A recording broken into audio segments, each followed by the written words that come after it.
Muy bien, hermanos. Hoy estamos entonces en nuestra segunda lección, ¿sí? Segunda lección de nuestro curso de neumatología, ¿sí?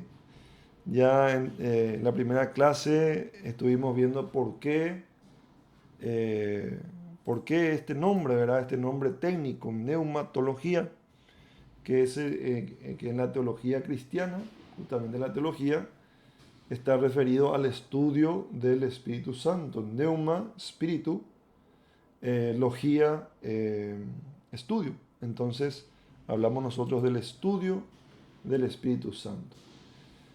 Mis queridos hermanos, hoy vamos a estar viendo cosas muy interesantes. Y bueno, vamos a ir a ver la introducción. El tema de la lección de hoy se enfoca en la actividad del Espíritu Santo en el mundo. La clase pasada, estuvimos viendo sobre el Espíritu Santo dentro de la Trinidad, ¿sí? Estuvimos viendo cómo se manifestó, cómo en el desarrollo de toda la Biblia, cómo vemos al Espíritu Santo dentro de la Trinidad, que es el Dios de la Biblia, Dios Padre, Dios Hijo y Dios Espíritu Santo, ¿verdad? Hoy vamos a ver sobre la obra del Espíritu Santo en el mundo y sobre cómo se manifiesta Dios Espíritu Santo en el mundo, ¿sí? En su papel de creación, en su papel de la providencia también, ¿sí? Eh, Algunos filósofos han propuesto la idea del deísmo. ¿Qué significa? ¿A qué se refiere el deísmo? Se refiere a que Dios creó el mundo, pero luego lo dejó funcionar independientemente. Es como la idea de un relojero con un reloj. Dios, ellos dicen, cosa que no compartimos nosotros, es como un relojero que creó el reloj, le dio cuerdas y dejó que funcione solo, ¿verdad? Pero en realidad eso no es lo que nos muestra la palabra de Dios. Dios no dejó al mundo que funcione por sí solo, sino que interviene continuamente en su creación. ¿Está bien? La visión bíblica de las Escrituras, con respecto a lo que estamos hablando, presentan a Dios como activamente involucrado en su creación. Voy a acercar un poquito más mi micrófono. No solamente en el momento de la creación, sino también Él mantiene y gobierna permanentemente su creación. ¿Está bien? Esta lección entonces se va a enfocar en cómo el Espíritu Santo actúa en el mundo, empezando por la creación. Y luego vamos a ver, ahora enseguida les voy a mostrar. Vamos a dividir esta clase en cuatro partes. Primero vamos a ver la obra del Espíritu Santo en la creación, ¿sí? En segundo lugar, vamos a ver cómo su obra continúa en la providencia y vamos a entender qué significa también esta palabra providencia, ¿sí? Eh, que nos da a entender de que el Espíritu Santo todavía sostiene y gobierna la creación. En una tercera parte vamos a ver la revelación del Espíritu Santo y cuáles fueron los métodos con los cuales vemos nosotros en la Biblia el Espíritu Santo se reveló a la humanidad. Y cuarto, vamos a ver un aspecto muy importante de la obra del Espíritu Santo, a la cual llamamos gracia común, ¿sí? ¿A qué se refiere?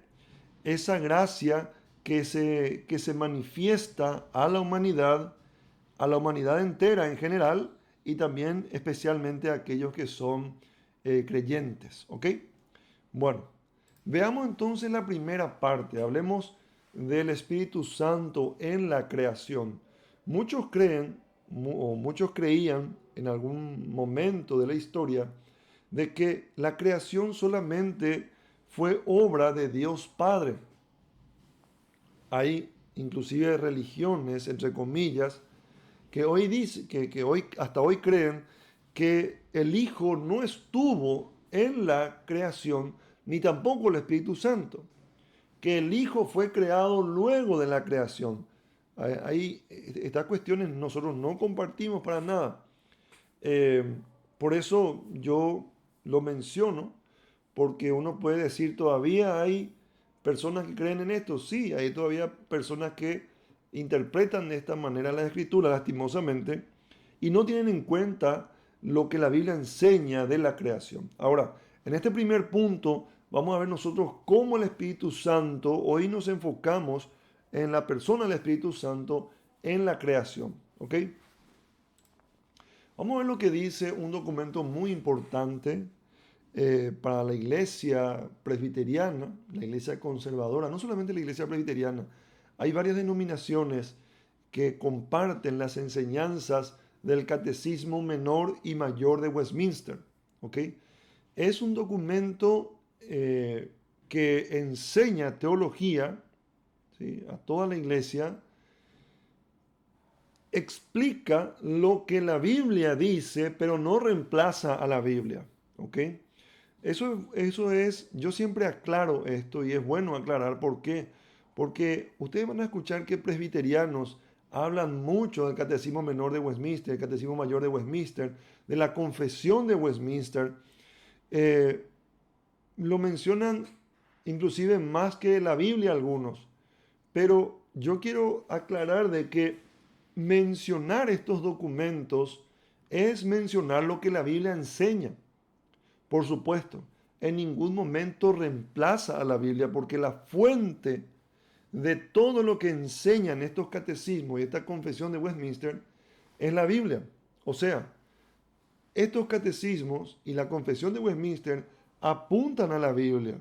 Entonces, es cierto, debemos nosotros leer la Biblia, debemos estudiar la Biblia y como documentos de estudio de teología, una teología que es accesible a todos por su practicidad y por la simpleza en la cual enseñan la verdad de Dios, es también un documento de consulta para entender mejor cuáles son las enseñanzas. ¿Ok? Por eso es que nosotros mencionamos mucho en varias enseñanzas, en varios cursos, el Catecismo Menor, el Catecismo Mayor de Westminster, la Confesión de Westminster y otros documentos más. Bueno, cierro paréntesis. El Catecismo Mayor, en su pregunta 15, dice lo siguiente: ¿cuál es la obra de la creación? O sea, cuando la Biblia habla de la creación, ¿a qué se refiere? Bueno, este mismo catecismo enseña lo siguiente: la obra de la creación es aquella por la cual Dios en el principio, por el poder de su palabra, hizo de la nada el mundo y todas las cosas que hay en éste, haciéndolas por sí misma en el espacio de 6 días y todas muy buenas. Ustedes se darán cuenta de que el catecismo enseña lo que la Biblia dice en esta definición y en varias otras también. Así que es importante también tener en cuenta lo que el catecismo de Westminster enseña acerca de la palabra de Dios. ¿Ok? Bueno, esto lo decimos como introducción. Entonces, decimos nosotros que la creación se describe como la obra de Dios en el principio, donde hace el mundo y todas las cosas que hay en él de la nada por el poder de su palabra, dice la palabra de Dios, en el transcurso de 6 días, porque en el séptimo día el Señor descansa. ¿Sí? Ahora, vemos nosotros de que el credo atribuye la creación principalmente al Padre. Cuando decimos el credo de los apóstoles, decimos: creo en Dios Padre Todopoderoso, creador del cielo y de la tierra. ¿Sí? Pero de que la creación atribuye al Padre no significa que excluye al Hijo y al Espíritu Santo. ¿Por qué? Porque en la Trinidad nosotros entendemos de que la obra de Dios la hacen las 3 personas de la Trinidad. Como son uno en esencia, nadie puede actuar separadamente o en desacuerdo del otro, sino que todas las cosas lo hacen en completa y perfecta unidad. Las Escrituras enseñan que el Hijo y el Espíritu Santo participaron de la creación. ¿Y dónde vemos esto? En Génesis capítulo 1, versículos 1 y 2, donde dice: en el principio creó Dios los cielos y la tierra, y la tierra estaba desordenada y vacía. ¿Sí? y el Espíritu de Dios se movía sobre la faz de las aguas. El Espíritu de Dios, como vimos en la primera lección, es un nombre que se le da al Espíritu Santo, a la tercera persona de la Trinidad. Nosotros vemos entonces de que en el principio el Espíritu Santo estuvo involucrado en la creación, junto con el Padre. Ahora, Juan capítulo 1, versículo 1 que dice, en el principio era el Verbo, y el Verbo era con Dios, y el Verbo era Dios. Entonces vemos también otro versículo que incluye al Hijo desde la creación. ¿Está bien? Hoy nos enfocamos en el Espíritu Santo. Entonces, este pasaje junto con otros hace de que, nos da a entender de que el Espíritu Santo tuvo participación activa en la formación y por ende en la sustentación de la creación. O sea, el Espíritu es creador y también es sustentador de la creación. Isaías 40, yo les pido que ustedes puedan anotar estos pasajes que estamos mencionando. Por motivo de tiempo, no nos ponemos a buscar esto, ¿sí? Pero otra referencia bíblica que podemos mencionar al respecto de esto es Isaías capítulo 40, versículos 12 al 13.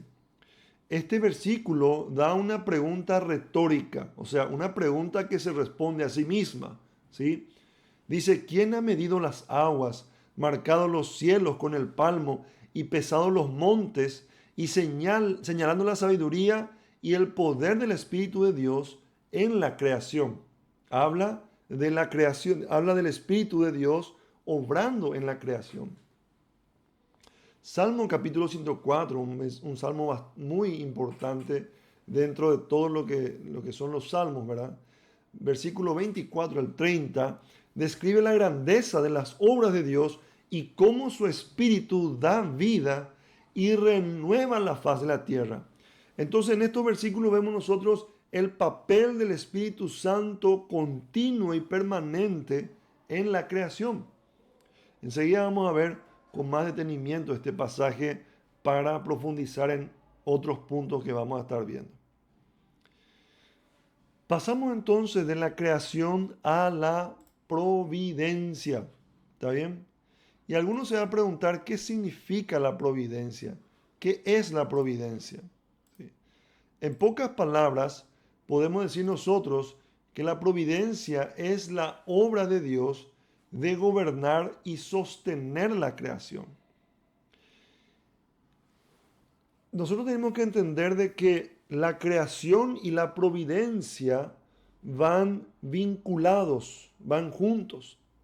Decíamos nosotros de que Dios no es como un relojero que crea un reloj y le da cuerda y que funcione solo. No. Dios es creador, pero también Él obra con su providencia para sostener lo que creó, para sustentar lo que creó. Entonces, vemos nosotros, mis hermanos, de que la providencia es una obra continua de Dios que hasta hoy en día lo vemos, ¿sí? Entonces, ¿en qué se diferencia? La creación es crear, es Dios habiendo creado de la nada con el poder de su palabra, ¿sí? Creó todas las cosas. Y la providencia es sostener y sustentar lo que creó. ¿Se entiende? ¿Ok? Bueno. Entonces, en esta sección vamos a analizar cómo el Espíritu Santo está involucrado en la providencia divina. No solamente estuvo involucrado en la creación, sino que también el Espíritu Santo está involucrado en la providencia divina. Vamos a ver en este primer punto, hablando de la providencia, cómo se ve la providencia en la naturaleza. ¿Está bien? El Espíritu Santo gobierna y sostiene la naturaleza, ¿sí? O sea, esto implica que Dios gobierna y sostiene todos los sistemas naturales del mundo. Hablamos de la naturaleza, ¿sí? como decíamos recién, no solo los creó, sino que también los mantiene en funcionamiento continuo. Si Dios quitara su mano de providencia, todo lo que está creado se destruiría, dejaría de ser, dejaría de funcionar tal cual es. ¿Sí? También vemos nosotros de que esto implica una renovación de la naturaleza. El Espíritu Santo no solo mantiene la naturaleza, sino que también renueva sus características. ¿Sí? Este aspecto es vital para la continuidad y el bienestar de toda la creación. ¿Sí? Gracias al Espíritu Santo, gracias a la obra de providencia de Dios, es que se mantienen las cosas como fueron creadas. ¿Sí? Por supuesto, el hombre tiene gran participación en lo que es la corrupción, la destrucción de la naturaleza. Pero si no fuera por la obra del Espíritu Santo, hace rato hubiera terminado por destruirse todo. ¿Ok? Vemos también esto vemos también en pasajes bíblicos, porque lo que hablamos no es una cuestión eh, de ideología ambiental como tanto hay ahora, ¿verdad? Esto lo dice la Biblia, ¿sí? Salmo 104, un salmo que recién mencionamos, que yo le dije que íbamos a profundizar. En el versículo 30 dice, envías tu espíritu, son creados y renuevas la faz de la tierra. ¿Sí? Este versículo destaca el papel del Espíritu Santo en la creación continua y la renovación de la naturaleza. ¿Sí? Job 34, versículo 14 al 15 dice, si Dios retirara su espíritu y su aliento, toda carne perecería juntamente y el hombre volvería al polvo. O sea, Dios no solamente mantiene o en su providencia la naturaleza, sino que también mantiene a la humanidad. Y en unos momentos vamos a ver a qué nos referimos específicamente. Estos dos versículos subrayan que la vida y la continuidad de la vida, la continuidad de la naturaleza, dependen del Espíritu de Dios. Y eso debemos nosotros reconocer como cristianos que creemos en la absoluta soberanía de Dios, de que estas cosas son así. ¿Sí? Seguimos. ¿Qué implica entonces conocer y entender la providencia de Dios en la naturaleza? Implica de que nosotros debemos entender de que hay una intervención continua de Dios en la naturaleza, donde muestra su poder y su cuidado hacia su creación. La creación no es un sistema autónomo, ¿sí? No es que Dios le dio cuerda y funcionó solo, acuérdense. Depende constantemente del poder sustentador del Espíritu Santo. Ujú. Esta verdad nos debe llevar a nosotros a la adoración y gratitud hacia Dios, reconociendo su soberanía y su provisión diaria. ¿Está bien? Si nosotros nos hacemos la pregunta, ¿de qué a mí me sirve conocer esto? ¿O de qué me sirve a mí en mi vida espiritual o en mi fe? Bueno, ahí está la respuesta, ¿sí? Conocer de esto debe llevarnos a descansar en las manos del Señor, tener paz, tener tranquilidad, que haya adoración, que haya gratitud, que haya paz en nuestra relación con el Señor, porque Él maneja todas las cosas, incluyendo nuestra vida. Amén. Muy bien, continuamos. Ahora veamos un poco la providencia en la vida humana. ¿Sí? Un momentito, por favor, porque aquí hay algo que...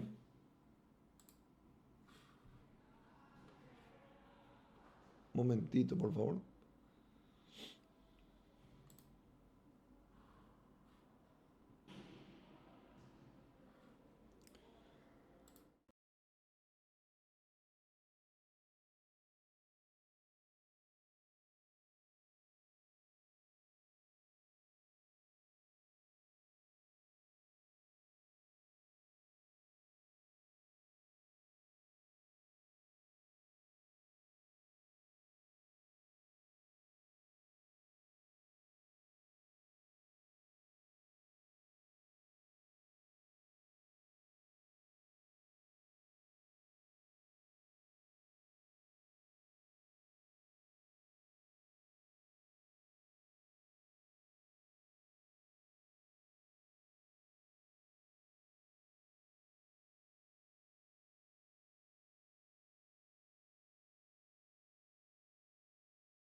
Ahí está de nuevo.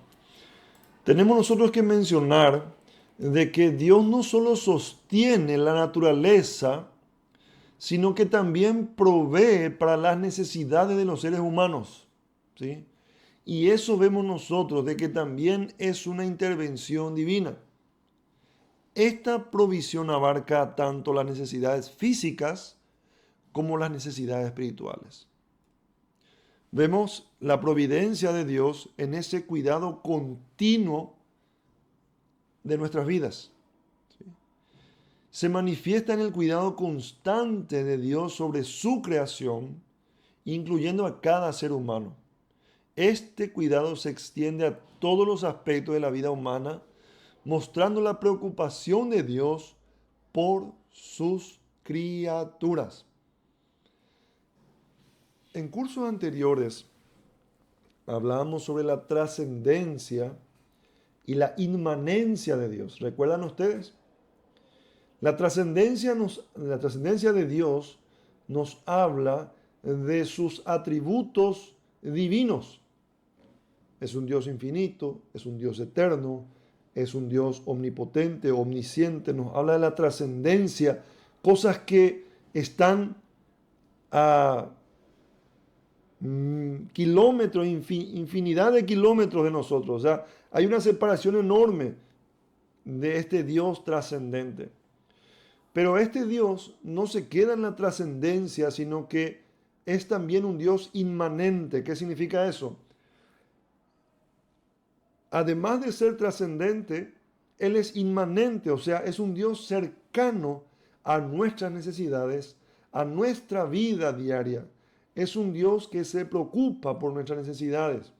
Es un Dios que nos acompaña, que está con nosotros, que ha decidido morar en nuestros corazones. Por eso hablamos también de que Dios es un Dios inmanente. Y cuando hablamos de la providencia en la vida humana, estamos hablando de ese Dios trascendente que se vuelve también inmanente para atendernos a nosotros y proveernos de todas nuestras necesidades. En Mateo capítulo 6, versículo 26 al 30, nos habla de que Dios, a través de su Espíritu Santo, Jesús enseña sobre la providencia de Dios al señalar que como cuida de las aves del cielo y de los lirios del campo, así asegura a sus seguidores que ellos valen mucho más y que Dios también cuida de ellos. ¿Se dan cuenta? ¿Sí? ¿Cómo lo hace? A través de su Espíritu Santo. Hechos capítulo 17, versículo 24 y 28, Pablo habla y en su discurso dice y enfatiza que Dios da a todos vida, aliento y todas las cosas, y que en Él vivimos, nos movemos y somos, dice. O sea, vemos nosotros de la providencia de Dios manifestado a través de su Espíritu Santo en nuestras vidas, en cada aspecto de nuestras vidas. ¿Sí? Y esto se puede ver principalmente en la vida de los cristianos, de los creyentes. ¿Ok? Continuemos.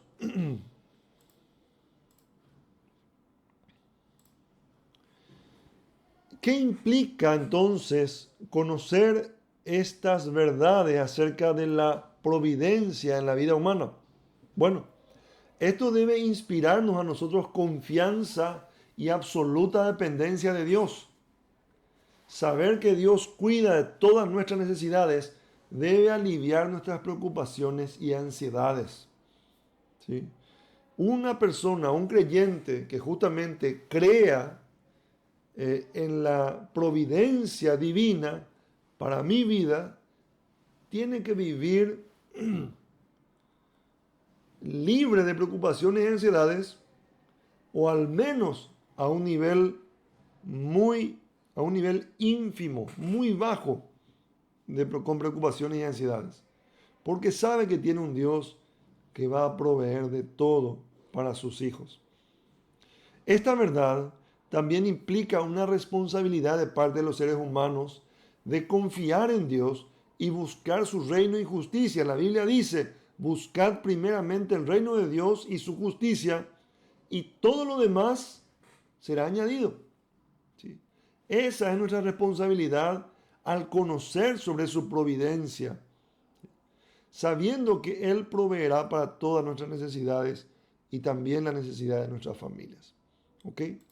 Entonces, para concluir este punto que hablamos de la providencia de Dios, decimos entonces de que la obra del Espíritu Santo, porque nos estamos enfocando en la obra del Espíritu Santo, en la providencia destaca la dependencia continua de la creación y de la humanidad en Dios. O sea, toda la creación, incluyendo la humanidad, depende de la obra de providencia del Espíritu Santo. No solo creó todas las cosas, sino que también los mantiene y gobierna activamente. ¿Sí? También tiene una implicancia en reconocer la providencia de Dios, y esto debe llevarnos a una vida de gratitud, ¿sí? Confianza, obediencia, sabiendo que Dios a través de su Espíritu, ¿sí?, cuida de nosotros y de todo lo que ha creado. O sea, las obras de providencia son una administración del Espíritu Santo, ¿sí?, de la tercera persona de la Trinidad. Vayamos al tercer punto de nuestra clase, donde vamos a hablar extensamente de lo que es la revelación. ¿Sí? Revelación, si ustedes se dan cuenta, está con V corta, o también le llaman V, ¿verdad? No está con V larga, ¿sí? Porque habla justamente de revelar, de poder ver, de quitar el velo, aquellas cosas que nos causan ceguera, ¿verdad? Aquellas cosas que no nos permiten ver. Una revelación. La revelación entonces se refiere a la forma en que Dios se da a conocer a los seres humanos, o sea, la forma en la que Dios se revela. ¿Está bien? Vamos a ver los diferentes modelos de revelación que muestran cómo el Espíritu Santo comunica o comunicó la verdad de Dios a la humanidad. ¿Sí? Vamos a ver entonces. En la revelación vemos nosotros modelos de revelación natural y sobrenatural. ¿A qué se refiere esto? La revelación natural, nos enfocamos ahora. Esa es la información que Dios proporciona acerca de sí mismo a través de la naturaleza y el orden creado. ¿Sí? Porque el hombre, de manera natural, o sea, muerto en pecado y también ciego en el pecado, no puede ver a Dios, a no ser de que Dios se revele a esa persona. ¿Sí? Inclusive la revelación natural, ojo, inclusive la revelación natural depende de que Dios se revele a esa persona. Porque alguno va a decir, bueno, si la revelación natural es lo que se ve en la naturaleza, entonces cualquiera que tenga capacidad de ver la naturaleza ya va a poder ver a Dios. No, no es así. Nosotros entendemos en teología de que inclusive las cosas más mínimas y aquellas cosas que son más comunes que nos revelan a Dios son una revelación de Dios. O sea, nos permite ver a Dios porque Él mismo se da a conocer y no porque nosotros podamos verlo. ¿Sí? ¿Se entiende?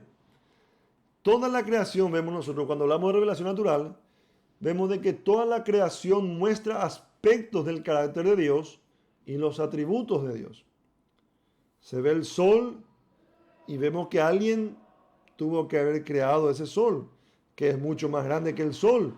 Entonces vemos un atributo de Dios de grandeza, de poder, ¿sí?, de sabiduría. Vemos las estrellas y entendemos de que hay alguien que creó esas estrellas, las puso en su lugar. Entonces entendemos de que es alguien que es muy, muy superior a la humanidad, que es una persona o es un ser grande, poderoso. Entonces esas cosas en la creación nos van dando a entender de que hay alguien superior, ¿verdad? Em, y muestra atributos de Dios y carácter de Dios. Ahora, si Dios no revela esto, el sol va a seguir siendo sol y no va a mostrar nada. Las estrellas van a ser estrellas y no van a mostrar nada. Pero Dios es el que revela. Entonces ahí el ser humano tiene la capacidad, ahí recién, de poder conocer a Dios o conocer de Dios en la naturaleza.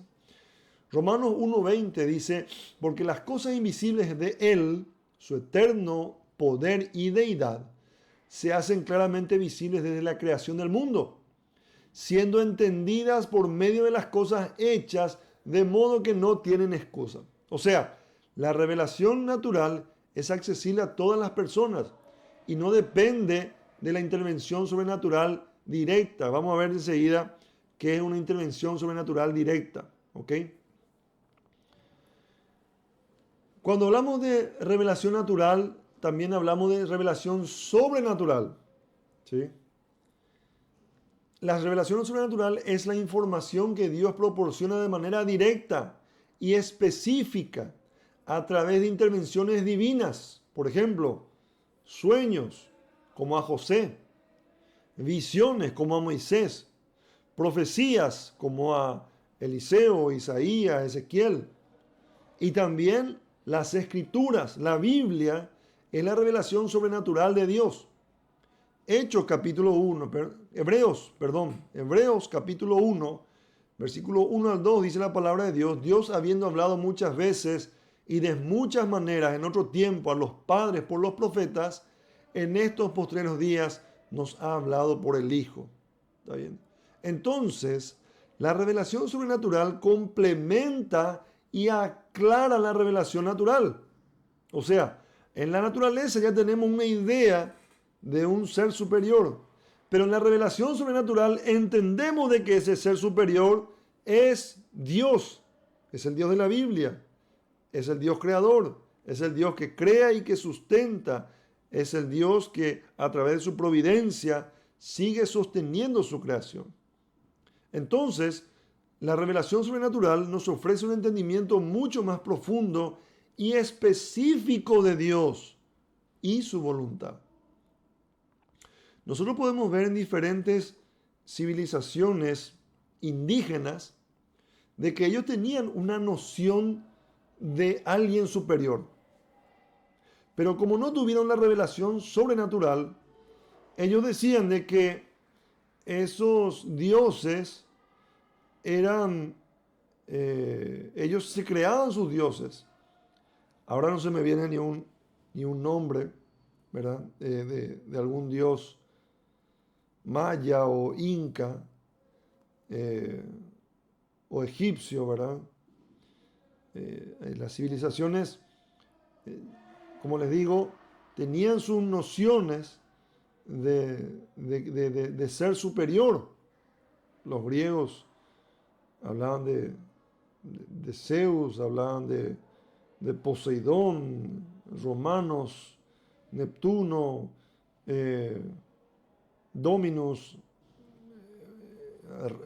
Ra, etcétera, en otras civilizaciones, eran nombres que ellos creaban para tratar de describir a ese ser superior que ellos podían ver en la naturaleza, pero como no tenían la revelación sobrenatural, ellos no sabían de quién realmente se trataba, ¿verdad?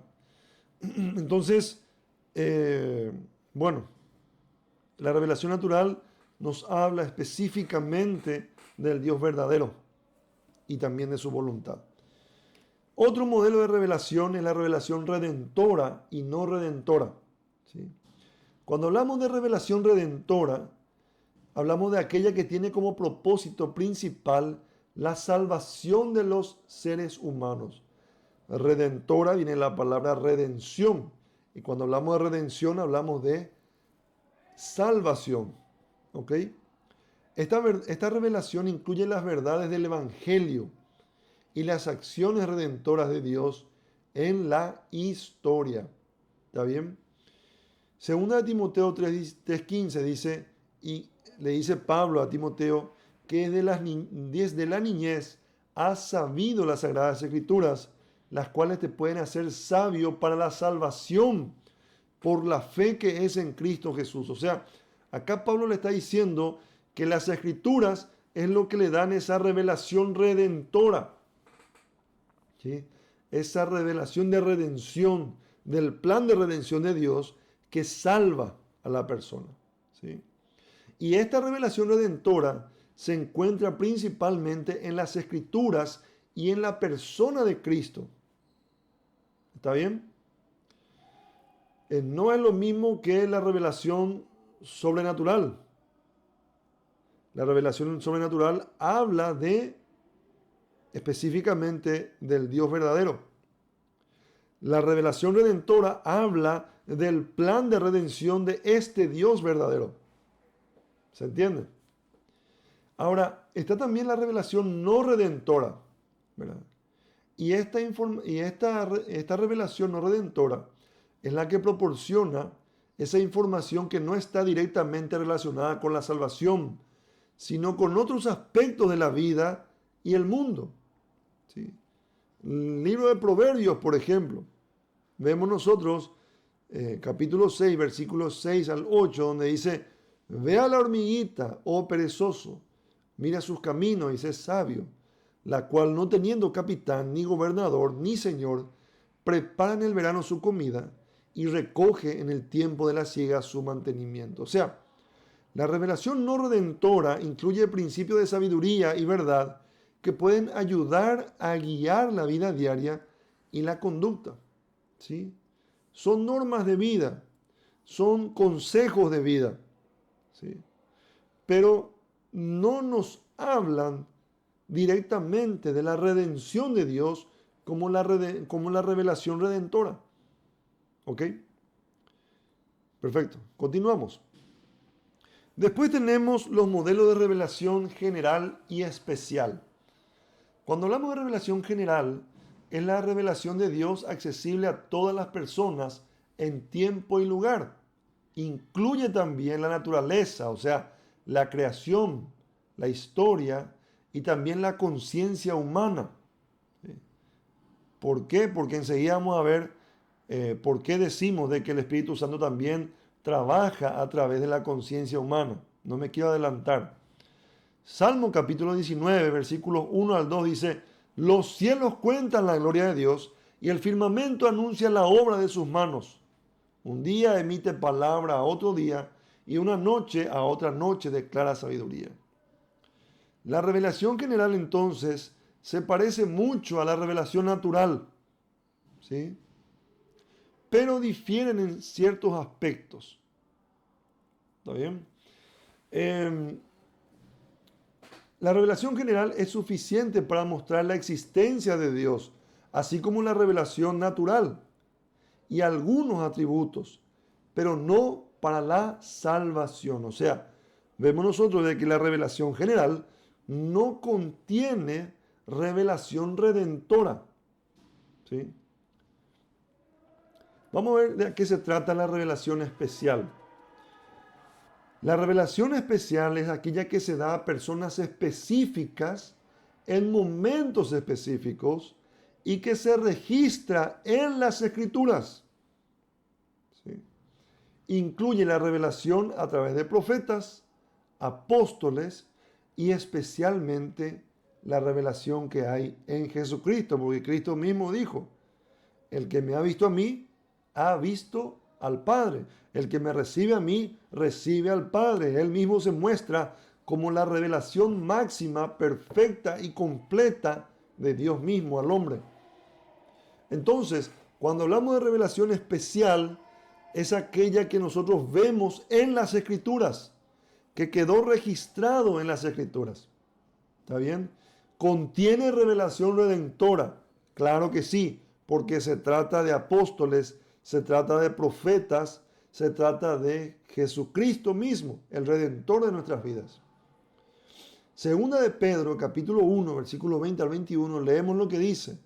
entendiendo primero esto, que ninguna profecía de la Escritura es de interpretación privada, porque nunca la profecía fue traída por voluntad humana. O sea, si no es traída por voluntad humana, es una revelación especial de Dios, sino que los santos hombres de Dios hablaron siendo inspirados por el Espíritu Santo. Entonces nosotros, cuando hablamos de revelación, mis hermanos, en cualquiera de sus métodos, estamos hablando de la obra del Espíritu Santo para dar a conocerse a la humanidad. ¿Sí? La revelación especial es necesaria para conocer el plan de salvación de Dios. La revelación especial contiene revelación redentora. Habla del plan de redención para la humanidad y por sobre todo habla del redentor de la humanidad. ¿Se entiende? Uno puede decir, sí, es igual al otro, pero estamos yendo estamos avanzando y yendo a lo más específico. ¿Ok? Ahora, otro modelo de revelación son la revelación de la palabra y de la obra. ¿Sí? Esto también vemos en la Biblia y esto también es obra del Espíritu Santo al revelarse a la humanidad. La revelación de la palabra entonces es la comunicación verbal de Dios registrada en las Escrituras. Incluye la palabra de los profetas, los apóstoles y de manera suprema las palabras de Jesucristo. ¿Tiene que ver con revelación especial? Sí, tiene que ver con revelación especial, pero yendo a lo más específico, se trata de aquellas cosas que fueron reveladas verbalmente y escrituralmente y quedaron registradas en las Escrituras. Por ejemplo, Juan capítulo 1, versículo 1 es un gran ejemplo de lo que estamos hablando. ¿Por qué? Porque dice, en el principio era el verbo, era la palabra, dice en otra traducción, era el logos, y el verbo era con Dios, y el verbo era Dios. O sea, la revelación de la palabra es clara, directa, proporcionando instrucciones específicas y enseñanzas. ¿Cuál es la enseñanza que nosotros vemos aquí en Juan capítulo 1, versículo 1? Que el verbo se refiere a Cristo y que Él estaba en el principio, o sea, es clara y es directa. Dios está revelándose a través de la palabra y está enseñando una verdad que es de Él, de sí mismo, o sea, se está revelando de que Él estuvo en el principio y de que en el principio estuvo su Hijo. Y el verbo era con Dios, o sea, el Hijo, el verbo estaba con Dios y el verbo era Dios. O sea, está hablando directamente de que Cristo es Dios y estuvo en el principio y estuvo con Dios porque era Dios. Entonces, ahí vemos nosotros de que la revelación de la palabra, hablando específicamente, es mucho más clara y es mucho más directa. ¿Sí? Hay otros versículos también, mis hermanos, solamente que pongo algunos como ejemplo. También está, bueno, además de la revelación de la palabra, está la revelación de la obra.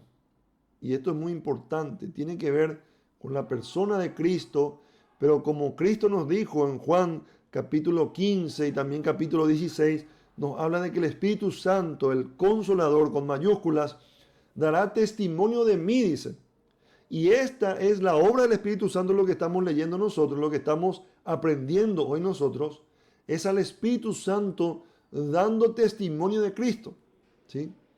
La revelación de la obra, entonces, ¿de qué se trata? Es la revelación de Dios a través de sus acciones en la historia y en la creación. Esto incluye los milagros, las obras de providencia, las obras de juicio y la obra redentora de Cristo. O sea, en la obra de Dios en favor de la humanidad, también vemos el obrar del Espíritu Santo. Hechos capítulo 2, versículo 22, dice la palabra de Dios. Pedro dice, varones israelitas, oíd estas palabras. Jesús Nazareno, varón aprobado por Dios entre vosotros con las maravillas, prodigios y señales de Dios hizo entre vosotros por medio de él, como vosotros mismos sabéis. O sea, la revelación de la obra respaldan las obras de Dios y confirman la verdad de su palabra. ¿Sí? Enseguida vamos a aportar más con respecto a este punto. También vemos nosotros, hablando de revelación y sus modelos, vemos la revelación mediata y la revelación inmediata. La revelación mediata es esa revelación que Dios llega o trae a las personas a través de medios secundarios, o sea, a través de un intermedio, como las escrituras, la predicación y la enseñanza. Romanos capítulo 10, versículo 14 al 17 dice: ¿cómo pues invocarán a aquel en el cual no han creído? ¿Y cómo creerán en aquel de quien no han oído? ¿Y cómo oirán sin haber quien les predique? Dice, así que la fe es por el oír y el oír por la palabra de Dios. O sea, la revelación mediata es aquella que depende de la transmisión y comunicación de la verdad por medio de otro. O sea, cuando usted está evangelizando, lo que está haciendo es dando esa revelación mediata a la persona. Esa persona está recibiendo la revelación del Espíritu Santo a través de sus palabras, de las palabras de ustedes, la palabra del evangelista. ¿Sí? Por eso es tan importante el trabajo de un evangelista, porque el Espíritu Santo obra a través de la evangelización, da esa revelación mediata, ¿sí? Les habla de Dios, les habla de la revelación sobrenatural, le habla de la revelación especial, le habla de la revelación redentora en esa revelación mediata. Por eso estamos hablando nosotros los métodos, y el Espíritu Santo obra a través de los hijos de Dios. Después tenemos la revelación inmediata. Es la revelación de Dios que llega directamente a las personas sin intermediarios. Incluye experiencias como visiones, como sueños y la inspiración directa del Espíritu Santo. Esto vemos en la Biblia, en Hechos capítulo 9, versículos 3 al 6, donde vemos la conversión de Saulo de Tarso, que luego pasa a llamarse el apóstol Pablo. Jesús se le aparece directamente en el camino a Damasco y le dice: Saulo, ¿por qué me persigue?, le dice. Saulo ve directamente a Cristo y Cristo le confronta. Esa es una revelación inmediata. ¿Por qué? Porque Dios no usa intermediarios, sino que directamente se revela. ¿Está bien? La revelación inmediata es más personal y es directa, pero debe ser confirmada y evaluada a la luz de la revelación mediata. ¿Sí? Es muy importante eso. Este tipo de experiencias deben ser evaluadas y confirmadas a la luz de la revelación mediata. ¿Y cuál es la revelación mediata? Las escrituras, las enseñanzas bíblicas. ¿Sí?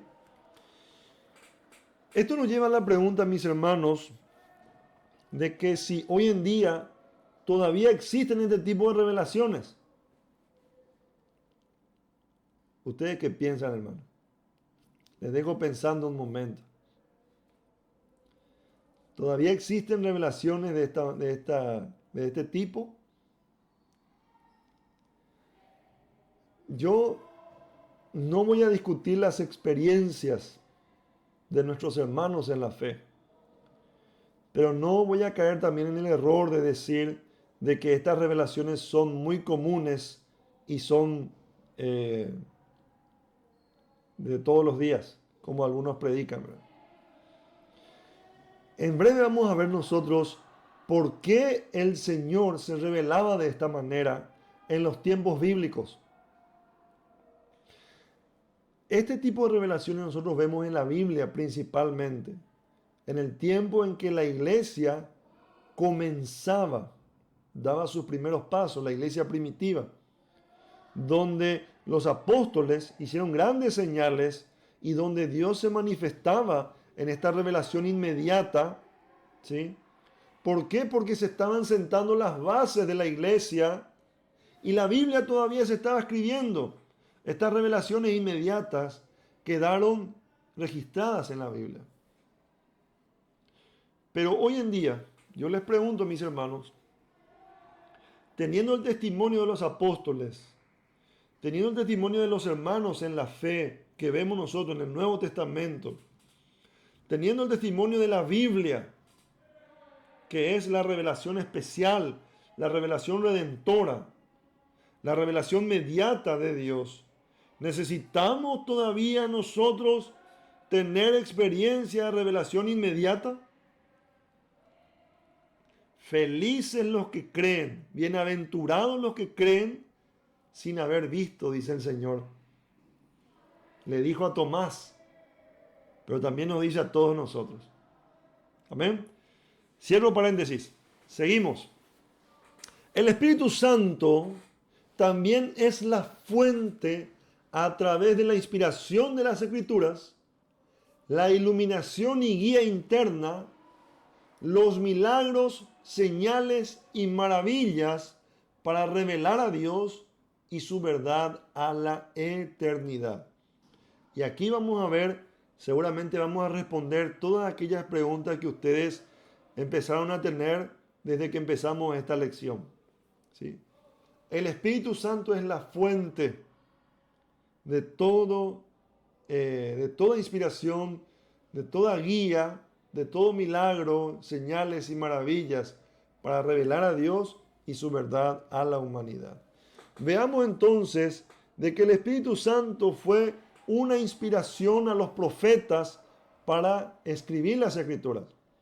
O sea, cuando hablamos de que es una fuente para escribir, debemos nosotros entender de que el Espíritu Santo inspiró a los autores de la Biblia. Entonces, cuando hablamos de inspiración, estamos hablando del proceso mediante el cual Dios, el Espíritu Santo, capacitó a los autores humanos de la Biblia para escribir las Escrituras, garantizando que lo que escribieran fuera la palabra de Dios sin error. Por eso nosotros podemos abrir nuestras Biblias y leer confiadamente, porque ¿quién es el que nos garantiza de que lo que leemos es verdad de Dios? Es el Espíritu Santo. Él es quien inspiró a los autores, quien cuidó las Escrituras para que perduren por generaciones tras generaciones hasta llegar a nosotros, y va a seguir preservando las Escrituras para que lleguen a otras generaciones futuras más. Segunda de Timoteo capítulo 3 versículo 16 dice: toda la Escritura es inspirada por Dios, refiriéndose al Espíritu Santo que obra, y ya lo hizo en el Antiguo Testamento y lo hace en todo el Nuevo Testamento. Y es útil para enseñar, para redarguir, para corregir, para instruir en justicia. Segunda de Pedro, este es un versículo muy revelador también. Segunda de Pedro, capítulo 1, versículos 20 al 21, dice: entendiendo primero esto, que ninguna profecía de la Escritura es de interpretación privada. Cuando habla de ninguna profecía de la Escritura, y usted se posiciona en el tiempo de Pedro escribiendo esto, ¿a qué Pedro se refiere? ¿A qué escritura se refiere? A las escrituras del Antiguo Testamento. ¿Por qué?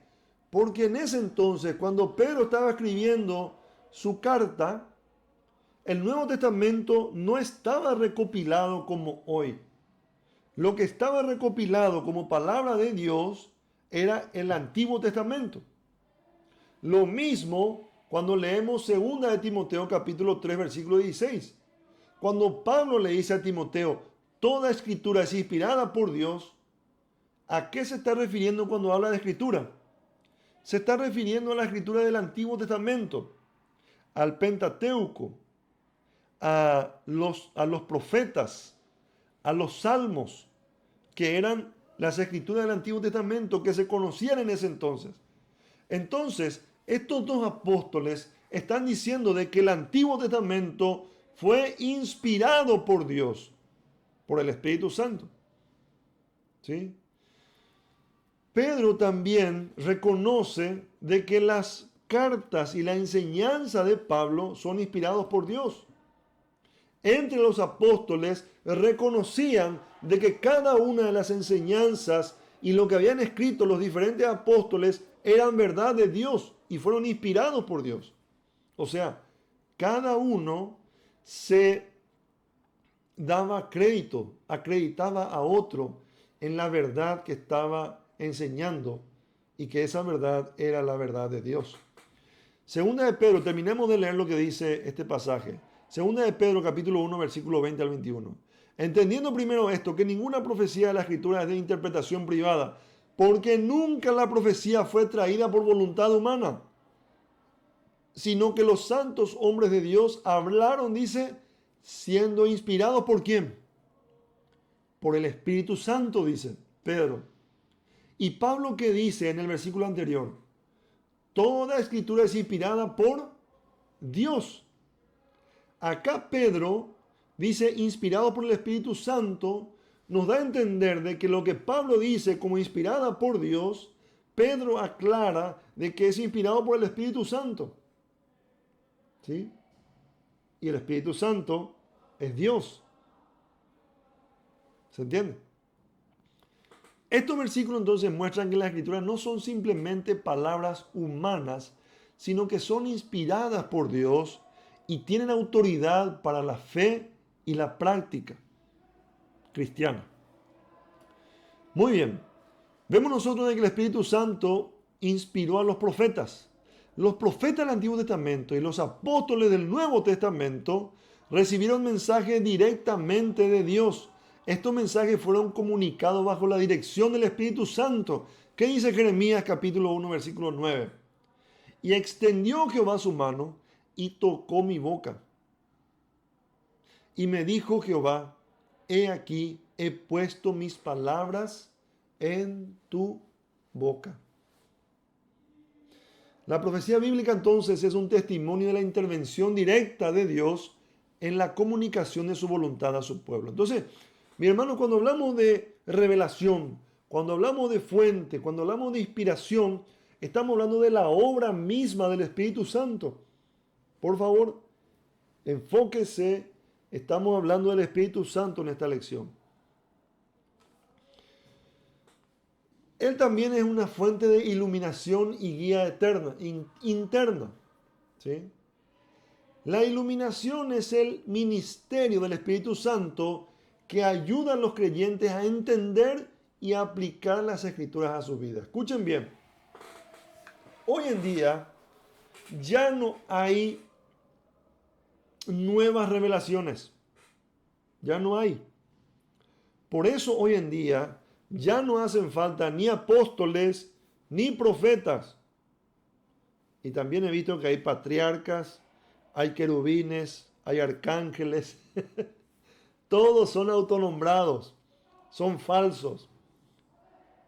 Hoy no hacen falta ni profetas ni apóstoles. ¿Por qué? Porque ya no hay nueva revelación. Lo que hoy hay es una iluminación del Espíritu Santo hacia los creyentes. Si hoy hicieran falta apóstoles y profetas, entonces tendríamos que llegar a la conclusión de que la Biblia todavía se sigue escribiendo porque todavía sigue habiendo nueva revelación. Mis hermanos, no debemos nosotros pensar así. Eso es un error catastrófico. Eso es una herejía. Vemos de que nosotros el canon bíblico ya se cerró. Hay 66 libros. 39 en el Antiguo Testamento, 27 en el Nuevo Testamento, y con eso se cierra la revelación escrita de Dios. Entonces, mis queridos hermanos, nosotros entendemos de que hoy en día el Espíritu Santo ilumina al creyente para entender y aplicar las Escrituras a sus vidas. No hay nada nuevo bajo el sol, dice la palabra del Señor.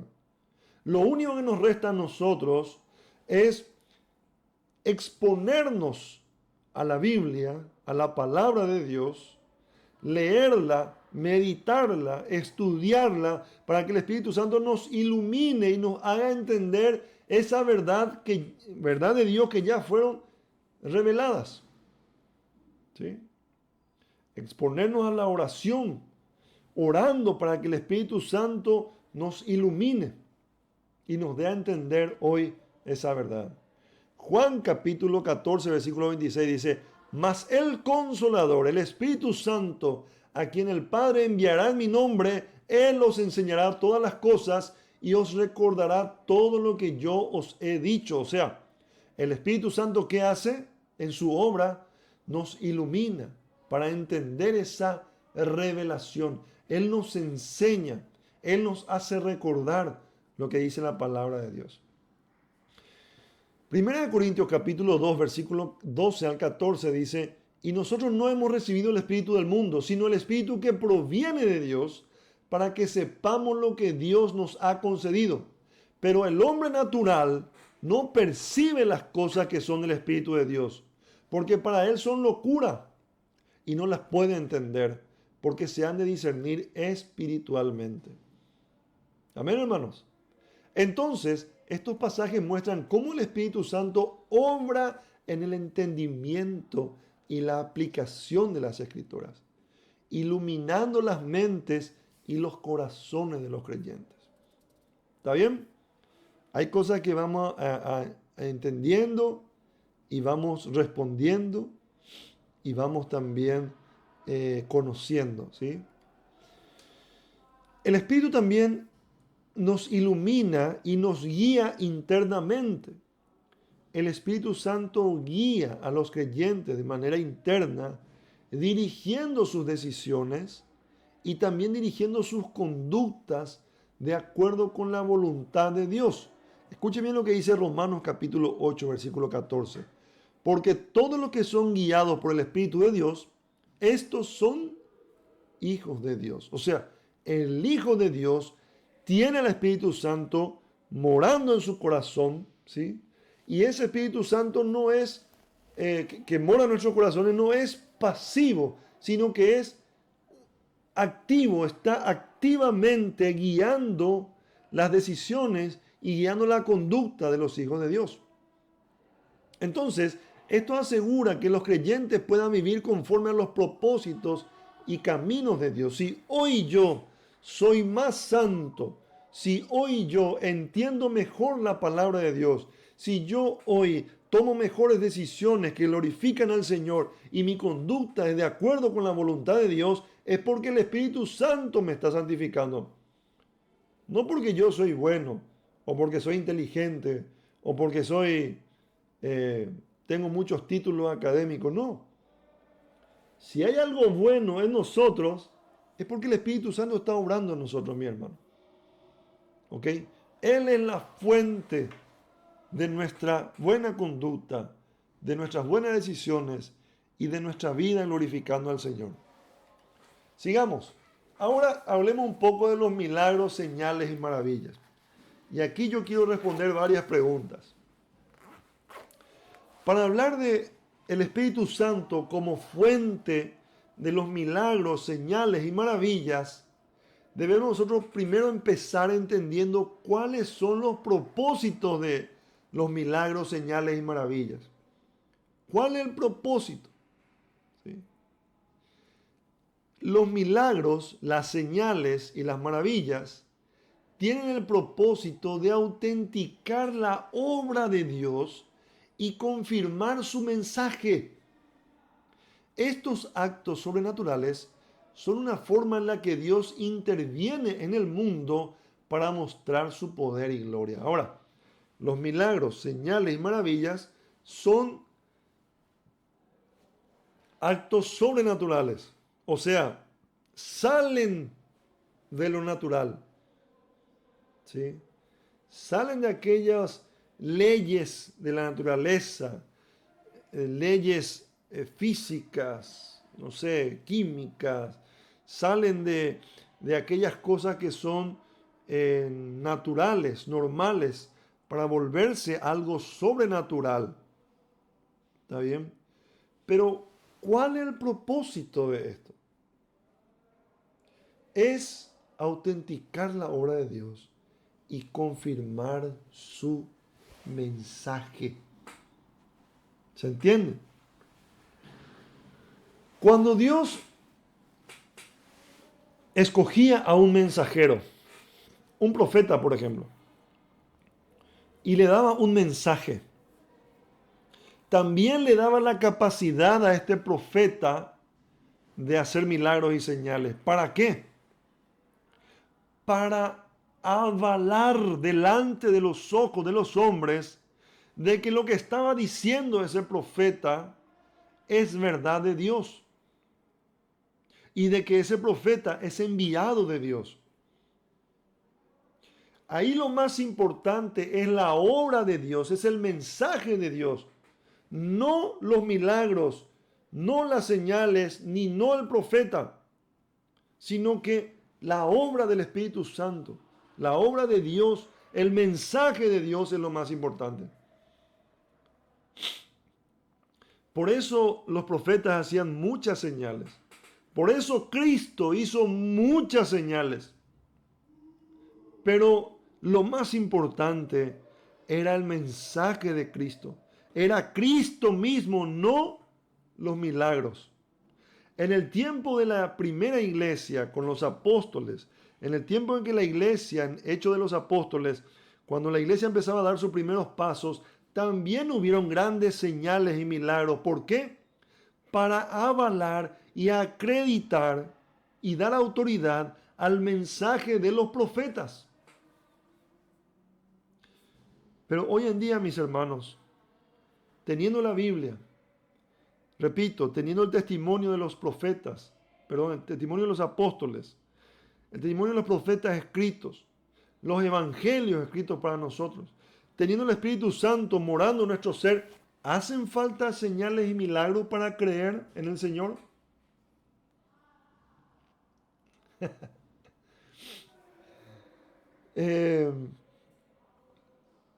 No vamos a decir, mis hermanos, de que Dios no puede hacer milagros y señales hoy en día.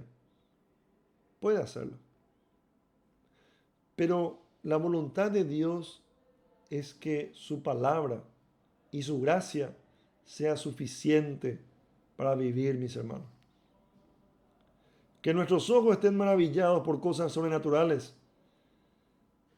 Eso no es el propósito de Dios. Esos tiempos ya pasaron. Hoy en día, su palabra, su Espíritu Santo, obrando en nosotros, dando testimonio de Cristo, la iglesia, los hermanos, la comunidad de fe que es la iglesia, los sacramentos, deben ser suficientes, mis hermanos.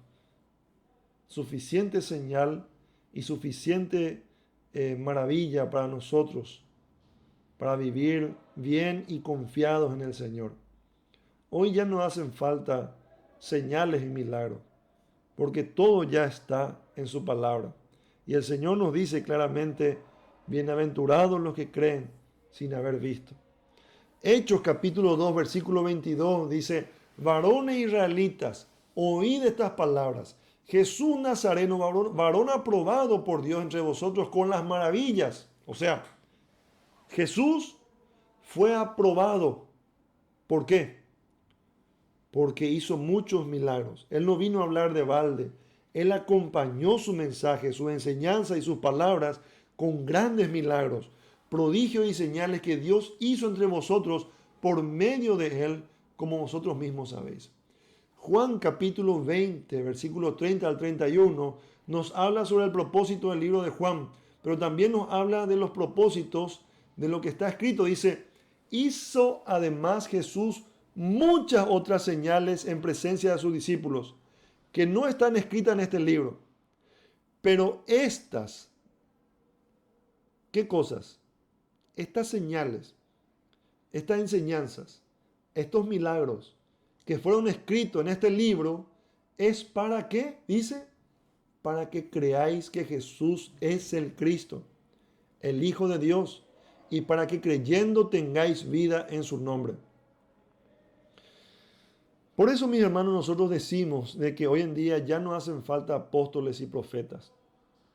Hoy en día nuestros ojos no necesitan ser maravillados con señales y milagros para creer en Jesucristo.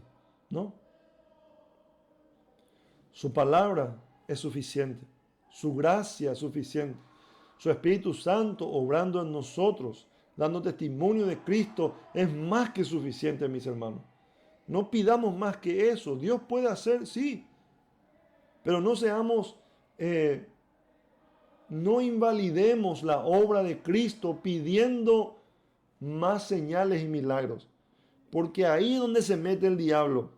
Y la Biblia dice que el diablo también hace milagros. ¿Para qué?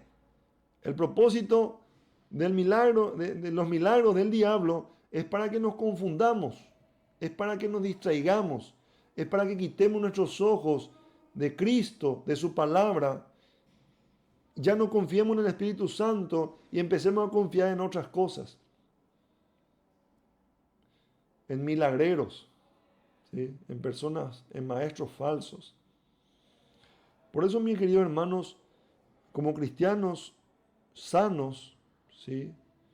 Y que tenemos una fe saludable, y lo decimos por gracia de Dios, no porque lo merezcamos, nosotros tenemos, mis hermanos, que creer en la verdad de Dios y entender de que esos milagros y señales fueron para un tiempo específico donde la iglesia se estaba fundando y donde necesitaba justamente el mensaje de los apóstoles ser acompañado con grandes milagros. Pero hoy tenemos la Biblia, ¿sí? Bueno, estos versículos muestran que los milagros son señales que apuntan a la verdad de Dios y su obra redentora. Sigamos viendo las acciones del Espíritu Santo. El Espíritu Santo es el agente detrás de los milagros, habilitando a los creyentes, y hablamos de los creyentes de esa época, a realizar actos sobrenaturales como parte de su ministerio. ¿Dónde vemos esto? En Hechos capítulo 1, versículo 8, dice la palabra de Dios: pero recibiréis poder cuando haya venido sobre vosotros el Espíritu Santo, y me seréis testigos en Jerusalén, en toda Judea, en Samaria y hasta lo último de la tierra. Primera de Corintios capítulo 12, versículo 9 al 10 dice: a otro fe por el mismo Espíritu, a otro dones de sanidades por el mismo Espíritu, a otro el hacer milagros, a otro profecía, a otro discernimiento de espíritus, a otro diversos géneros de lengua y a otro interpretación de lenguas. Todo esto, mis queridos hermanos, era para el tiempo en el que la iglesia se estaba fundando. ¿Está bien? Hoy en día hay varias corrientes con respecto a los dones. Están los continuistas que dicen que los dones todavía están vigentes. O sea, hay gente que profetiza, hay gente que hace milagros, hay gente que habla en lenguas, hay gente que interpreta, hay gente que sana, ¿sí? Con dones de sanidades también. Y también está la otra parte de los continuistas, la contraparte de los continuistas, que son los cesacionistas. Los cesacionistas creen de que estos dones ya cesaron y que fueron para el tiempo de los apóstoles, para el tiempo en el que la iglesia se estaba fundando. Yo personalmente creo en esto. Yo soy cesacionista. Pero si usted cree en que los dones todavía están vigentes, entonces no hay problema, mis hermanos. No vamos a perder la salvación por creer en una cosa o en la otra. Yo creo que vamos a encontrarnos igualmente en el cielo. Solamente que cada uno tiene su postura, ¿verdad? Y yo enseño desde mi perspectiva en cuanto a los dones, entiendo de que ya cesaron. ¿Ok? Pero sin ánimo de discutir ni nada.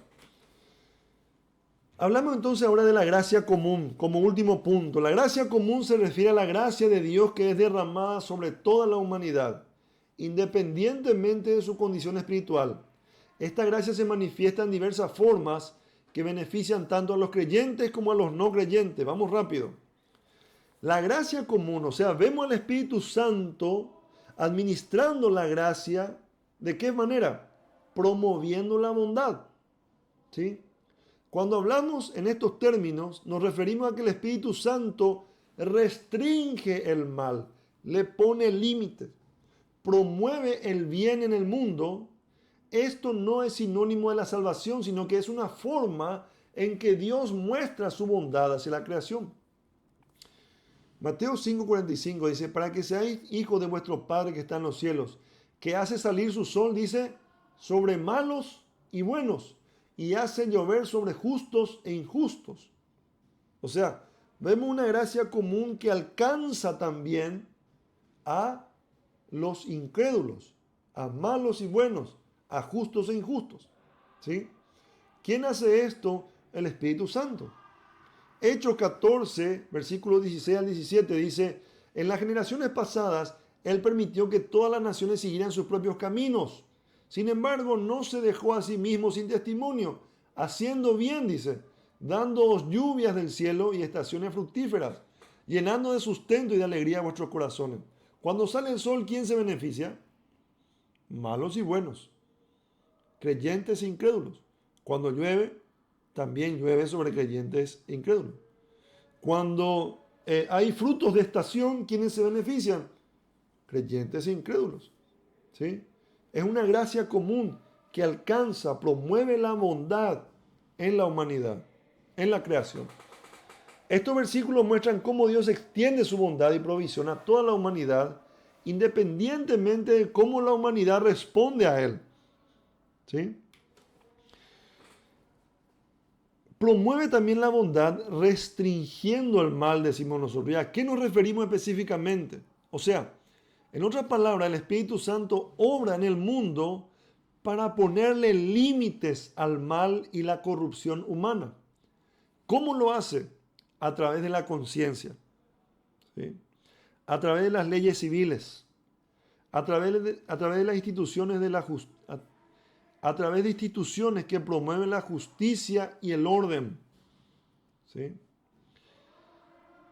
El Espíritu Santo obra en la conciencia humana y mantiene un sentido de moralidad y también justicia, incluso entre los no creyentes. Si el Espíritu Santo, mis queridos hermanos, no le pusiera límites al mal en la humanidad, íbamos a ser tan malos que íbamos a matar todo lo que existe en la creación, nos íbamos a matar entre todos y el último que quedaba en la tierra se iba a suicidar de tan malo que era. Hace rato había terminado la humanidad. Si el Espíritu Santo no pusiera límites a la maldad y la depravación humana. Pero como la humanidad todavía persiste y como la creación todavía, la naturaleza todavía continúa, esos factores que son importantes para la vida humana todavía se preservan. Entendemos nosotros de que eso también es obra del Espíritu Santo en la providencia de Dios. ¿Se entiende, hermano? Gloria a Dios, mi hermano. Si nosotros decimos que Dios es soberano, estaremos creyendo estas verdades también que vemos en la Biblia. Esto lo vemos en Romanos capítulo 2, versículos 14 al 15. También el Espíritu Santo promueve la bondad, fomentando virtudes y dones. La gracia común incluye la promoción de virtudes y la dotación de dones y habilidades que benefician a la sociedad. ¿Sí? Esto incluye avances en las artes, ciencias, medicinas y otras áreas del conocimiento y cultura humana. Esto vemos en la Biblia también en Éxodo capítulo 31, versículos 2 al 6, donde vemos cómo Dios llenó a Bezalel y a Oliab con su Espíritu Santo para hacer obras artísticas y artesanales en el tabernáculo. Hoy también su Espíritu Santo sigue repartiendo dones y virtudes en beneficio de la humanidad. Eso también es obra del Espíritu Santo. Todo lo bueno que vemos nosotros hoy en día en la creación y lo bueno que el ser humano puede manifestar siendo creyente e inclusive no creyente, esa es obra del Espíritu Santo en la providencia que interviene en toda la creación. ¿Se entiende? Este pasaje muestra que las habilidades y talentos que benefician a la sociedad son también una manifestación de la gracia común de Dios. ¿Se entiende, hermano? El Espíritu Santo, a través de la gracia común, también promueve la vida. La gracia común se manifiesta en la provisión y sustento de la vida física. Dios provee las necesidades básicas como alimento, agua y aire, que son esenciales para la vida de todos los seres humanos. Esto también es obra de Dios. Salmo 145, versículo 9 dice, bueno es Jehová para con todos, y su misericordia sobre todas sus obras. Hechos capítulo 17, versículo 25 dice, ni es honrado por manos de hombre como si necesitase de algo, pues Él es quien da a todos vida y aliento y todas las cosas. Entonces entendemos nosotros de que a través de su gracia común, Dios sostiene la vida y provee para las necesidades físicas de toda la humanidad. Cuando hablamos de esta obra a toda la humanidad, hablamos entonces de gracia común. ¿Está bien? Promueve también la vida dando protección y provisión general. Además de las necesidades físicas, la gracia común que el Espíritu Santo obra en la humanidad incluye protección, incluye provisión que Dios da a través de la naturaleza y las circunstancias providenciales. ¿Sí? Salmo 36, 6 dice, tu justicia es como los montes de Dios, tus juicios abismos grandes. Oh Jehová, al hombre y al animal conservas. Ahí vemos nosotros esa gracia común proveyendo la vida. Entonces, este pasaje nos muestra la protección y la provisión de Dios sobre todas sus criaturas, demostrando su cuidado y sustento continuo. ¿Está bien? La gracia común también se ve en el desarrollo y la prosperidad humana. ¿Sí? El ser humano, aunque vemos cierta decadencia, también vemos un desarrollo y cierta prosperidad también. La gracia común se observa también en el desarrollo y la prosperidad de la humanidad a través de la historia. La capacidad de los seres humanos para crear, innovar y progresar en diferentes áreas es una manifestación de esta gracia. ¿Sí? Deuteronomio 8:18 dice, sino acuérdate de Jehová tu Dios, porque Él te da el poder para hacer las riquezas, a fin de confirmar su pacto que juró a tus padres como en este día. O sea, aquí vemos de que en la gracia común se ve la habilidad para crear riqueza y prosperar como un don de Dios, que se extiende a través de su gracia común a toda la humanidad. ¿Ok? Entonces, vemos nosotros que la gracia común de Dios se manifiesta en la promoción de la bondad y la vida, beneficiando tanto a los creyentes como a los no creyentes. El Espíritu Santo obra para restringir el mal, promoviendo las virtudes y sustenta la vida en todas sus formas. O sea, cuando hablamos de gracia común, repito lo que dije anteriormente, son aquellas bondades de Dios hacia toda la humanidad en general, hablando de creyentes y no creyentes. Ahora, además de la gracia común, también está la gracia especial, que eso vamos a ver en próximas lecciones. La gracia especial no es para toda la humanidad. La gracia especial tiene mucho que ver con la revelación especial, con la revelación redentora, con la revelación sobrenatural, que son solamente bendiciones para aquellos que son salvos, aquellos que son redimidos por el Redentor Jesucristo. Así que, mis hermanos, vemos nosotros que hay todas aquellas cosas buenas que benefician a la humanidad, que dan vida, que sustentan, que proveen, que protegen, todo eso proviene del Espíritu Santo. El Espíritu Santo, Dios, crea, es el creador, hace su obra de creación, pero hoy en día, a través de su providencia, sigue sosteniendo su creación. Si Dios quitara su mano, entonces todo sería el fin. Pero para el fin todavía falta. ¿Sí? Conclusión. Las enseñanzas acerca del Espíritu Santo y su obra en el mundo destacan su papel integral en la teología cristiana y la vida de los creyentes. Desde la creación hasta la providencia, desde la revelación hasta la gracia común, el Espíritu Santo es el agente divino que revela, sostiene y guía la obra de Dios en el mundo.